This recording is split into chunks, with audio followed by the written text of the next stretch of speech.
Santa Marta, la capital del departamento de Magdalena, guarda en su memoria los recuerdos más viejos de nuestra historia. El conquistador español Rodrigo de Bastidas recorrió a partir del año 1501 nuestra costa caribe del Cabo de la Vela hasta el Golfo de Urabá. Oficialmente fundó a Santa Marta en 1525 en esta bahía de agua transparente y de pequeñas olas, cerca de la desembocadura del río Manzanares, lugar que habitaban los indios matunas.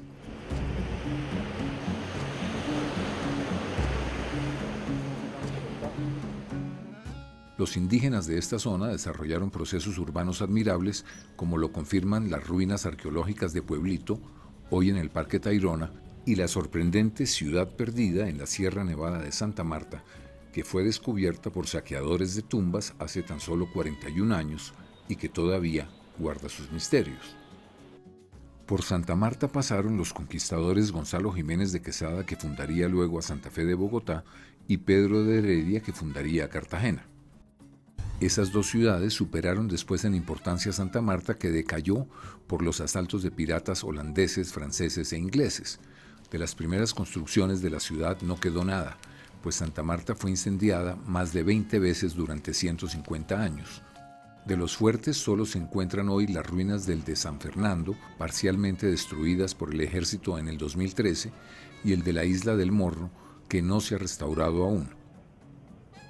La Catedral de Santa Marta se empezó a construir en 1765 y fue la primera basílica construida en América del Sur. Muy pocas huellas quedan de la época colonial, como la Casa de la Aduana, donde se alojó Simón Bolívar en 1830 por 6 días, antes de morir en la Quinta de San Pedro Alejandrino 10 días después.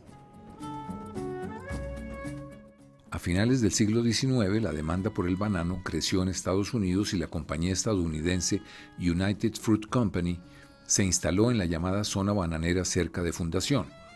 Su poder fue tal que en 1928, cuando estalló una huelga de 25,000 obreros bananeros y luego de fallidas conversaciones con la compañía, el gobierno envió las tropas para reprimir el movimiento, con un saldo sangriento de obreros y sus familiares muertos, sin que se haya podido establecer su cifra.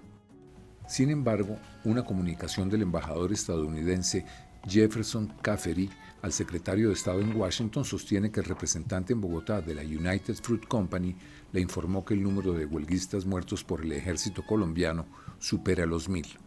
Es el episodio conocido como la masacre de las bananeras. En 1930 tuvieron especial pompa en Santa Marta las celebraciones del centenario de la muerte del Libertador, con impresionantes desfiles en donde la tropa portó uniformes hechos en Alemania para la ocasión. En la Quinta de San Pedro Alejandrino pronunciaron discursos, entre otros, el presidente Olaya Herrera y el poeta Guillermo Valencia. 10 años después, cuando los Estados Unidos entraron a la Segunda Guerra Mundial, las plantaciones de banano se redujeron sustancialmente, pues todos los buques aún de carga fueron requeridos para el conflicto. Después de la guerra, el banano continuó siendo un producto clave para Santa Marta y el departamento del Magdalena. El banano tiene la ventaja de recolectarse todo el año y poder ser transportado en barco durante los 21 días de su ciclo de madurez. Al llegar al puerto, los racimos son embarcados con ayuda de modernos sistemas de ascensores y técnicamente arrumados en cámaras frías, de las cuales están dotados los buques de transporte. El banano sigue siendo el mayor empleador y el sector que más pesa en el Producto Interno Bruto del departamento de Magdalena. En el puerto de Santa Marta, el banano sigue siendo el primer producto de exportación. El año pasado se exportaron 25 millones de cajas de banano, con un incremento del 11.6% con relación al año anterior.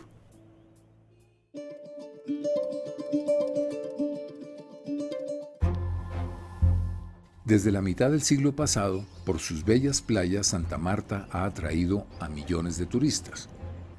Sin embargo, la ciudad más antigua del país tiene desde hace décadas un grave problema de suministro de agua potable que sigue agravándose a pesar de estar al pie de numerosos ríos provenientes de la Sierra Nevada. Desde que tengo uso de razón, es la problemática del agua aquí en Santa Marta, donde desde niño hay que traer con baldes el preciado líquido a nuestras casas. Cuando yo llegué aquí, nos vayamos en la regadera. Ahora tiene uno que cargar el balde, el burrito, para tener agua potable. Esto no siempre fue así.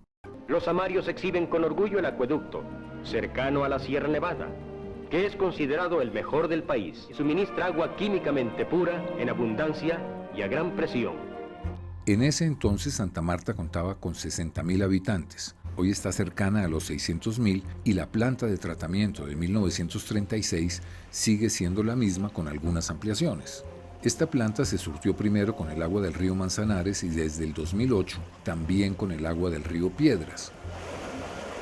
Y desde entonces, a pesar de ser una de las ciudades que más ha crecido en los últimos años, las fuentes de agua siguen siendo las mismas desde hace 9 años.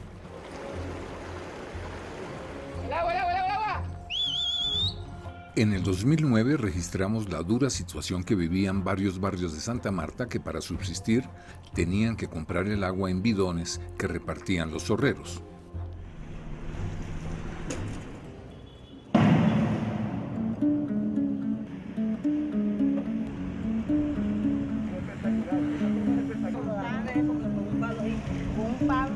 Hoy esa situación no ha cambiado y quienes carecen del servicio de agua o solo les llega de vez en cuando, tienen que acudir a los centros de acopio para llenar los bidones que serán repartidos y vendidos a los más necesitados.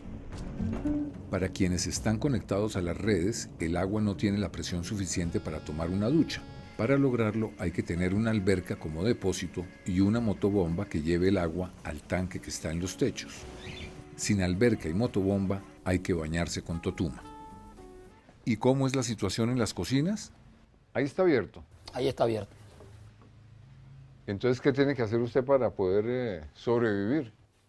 Coger el tanque de allá, echar el agua y de aquí, si necesito lavar un chisme, necesito lavar algo, acá. ¿Y cuánto paga? No pagamos, porque aquí no hay servicio de agua, no se paga el agua. La única forma de protestar. Aquí, aunque no llegue el agua, sí llegan las facturas. A don Eligio le llega una factura mensual por 36.488 pesos, pero como no se paga el servicio que no llega, la deuda va ya en 734.876 pesos. El agua de Santa Marta proviene de la planta de Mamatoco, alimentada por los ríos Manzanares y Piedras, y la zona turística del Rodadero recibe el agua de la planta del Roble, alimentada por el río Gaira.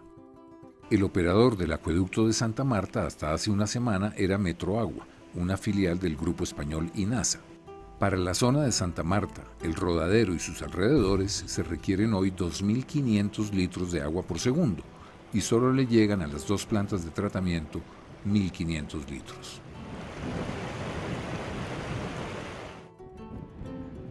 Ningún barrio en Santa Marta ha sido planeado y hoy las invasiones continúan su expansión sin límite en las partes más altas de los cerros.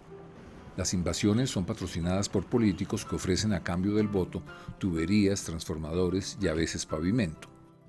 Santa Marta pasó de tener 450.000 habitantes en el censo del 2005 a unos 550.000 hoy día.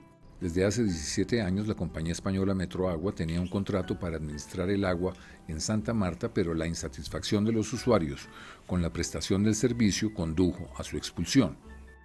En Santa Marta, hermano, con 500 años, aproximadamente 500 años, y todavía con esta problemática del agua. El agua, tengo que decirte que he sufrido las consecuencias de no tener agua potable. He tenido que tomar agua sucia, agua de la pluma. De Metroagua, la alcaldía era socia en un 28% y los alcaldes han sido presidentes de la junta directiva hasta el anterior alcalde. El contrato de arrendamiento a Metroagua no permitía inversiones sin autorización de la alcaldía y es ella la que debe emprender el titánico trabajo de cambiar las tuberías que tienen en algunos sitios más de 100 años y lugares como el Rodadero continúan con las mismas tuberías desde hace 70 años. Metroagua tenía registrados 98.000 usuarios en Santa Marta. De esos, el 30% paga medianamente puntual y el 70% no paga.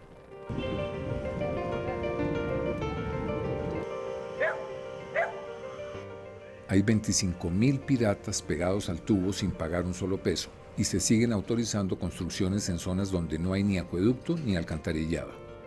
Los habitantes que carecen del servicio han creado una intrincada red de mangueras que conduce el agua hacia las partes más altas de las colinas de Santa Marta. Los centros principales de acopio no dan abasto y con bombas de todos los tamaños se lleva el agua a las partes más remotas.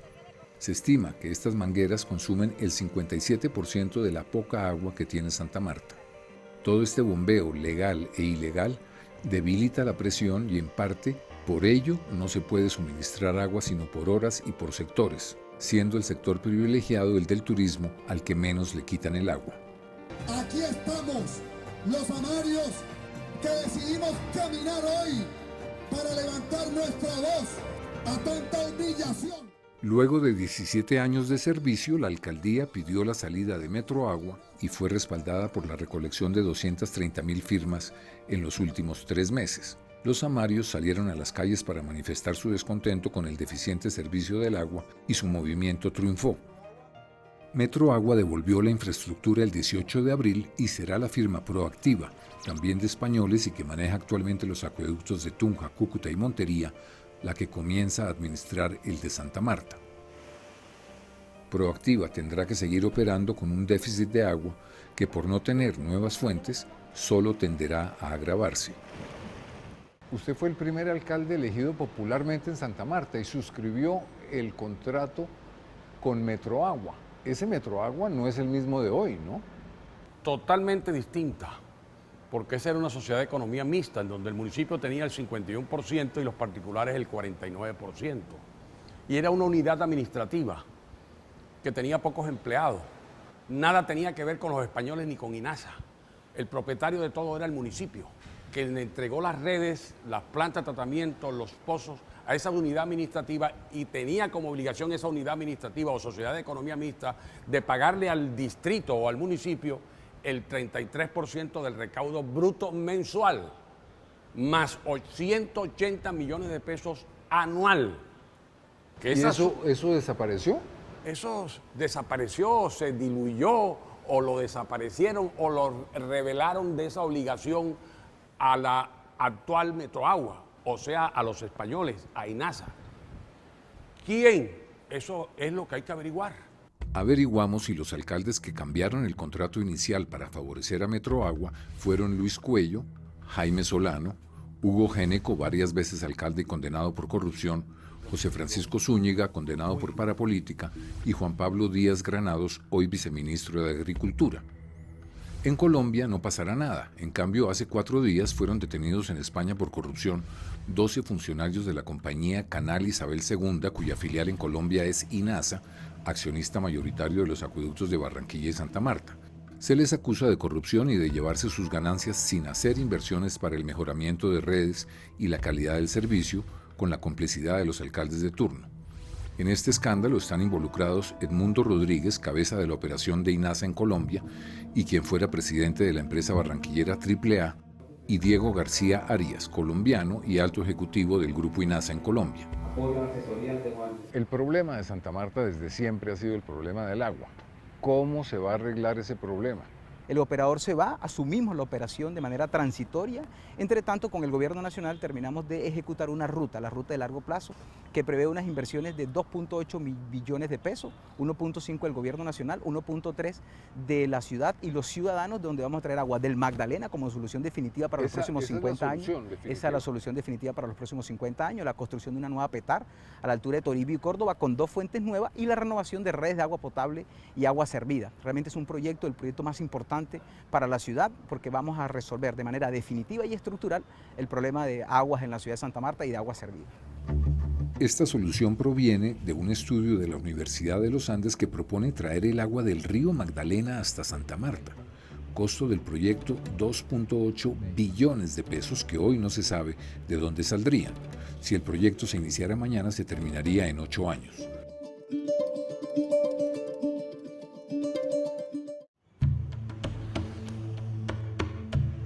Al problema de la falta de agua se le suma el del pésimo servicio de energía eléctrica,